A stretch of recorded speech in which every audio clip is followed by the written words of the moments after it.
சமயம் தமிழ் நேயர்களுக்கு வணக்கம். இன்றைக்கி நம்ம ஒரு நேச்சுரலான ஃபேஸ் கிளென்சர் எப்படி செய்கிறதுன்னு பார்க்க போகிறோம். இந்த ஃபேஸ் கிளென்சர் செய்ய ஈஸியான சிம்பிளான ரெண்டு ஐட்டம்ஸ் தான் தேவைப்படும். அது என்னன்னு பார்த்துடலாம். இது தேவை நம்மளுக்கு 2 டீஸ்பூன் பால் தேவைப்படுது. பால் நம்மளோட ஸ்கின்ல இருக்கிற போர்ஸை கிளென்ஸ் பண்ணி ஆக்னியை ரிமூவ் பண்ணுது. அதுவும் இல்லாமல் இது ஸ்கின்ல இருக்கிற இன்ஃப்ளமேஷனையும் கண்ட்ரோல் பண்ணுது. அடுத்து நம்மளுக்கு 2 டீஸ்பூன் பொடிச்ச ஃப்ளாக்ஸ் சீட்ஸ் தேவைப்படும். ஃப்ளாக்ஸ் சீட்ஸ் ஸ்கின்ல செக்ரியேட் ஆகிற ஆயிலை கண்ட்ரோல் பண்ணி ஸ்கின் டோனை ஈவன் அவுட் பண்ணுது.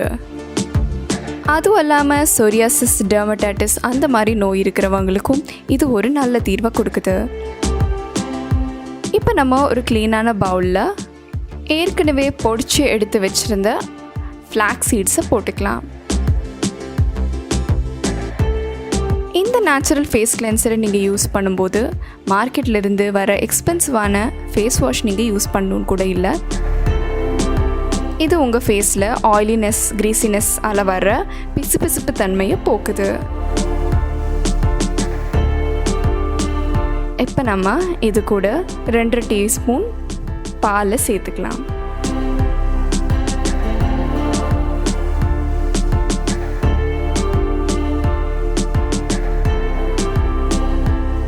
இப்போ நம்ம இந்த மிக்ஸ்சரை ஒரு க்ளீனான ஸ்பூன் வச்சு மிக்ஸ் பண்ணிக்கலாம்.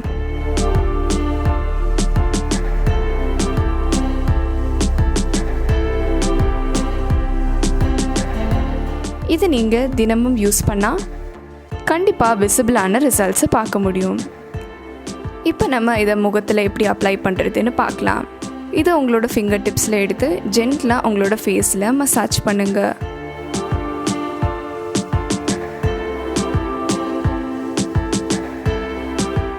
இதை நீங்கள் உங்களோட மார்னிங் ஸ்கின் கேர் ரொட்டீன்லேயும் இன்க்ளூட் பண்ணலாம்.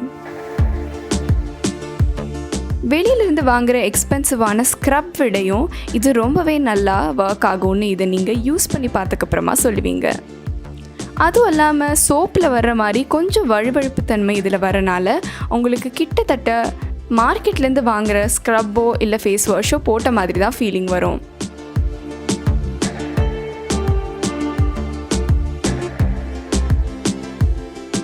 இது உங்களோட ஸ்கின்ல இருக்கிற ப்ராப்ளமேட்டிக் ஏரியாஸை டார்கெட் பண்ணி ஜென்டலாக அப்ளை பண்ணுங்கள்.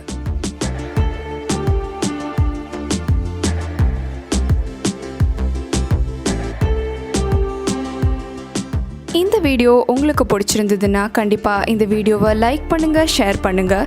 சமயம் தமிழ் சப்ஸ்கிரைப் பண்ணாதவங்க மறக்காமல் சப்ஸ்கிரைப் பண்ணுங்கள்.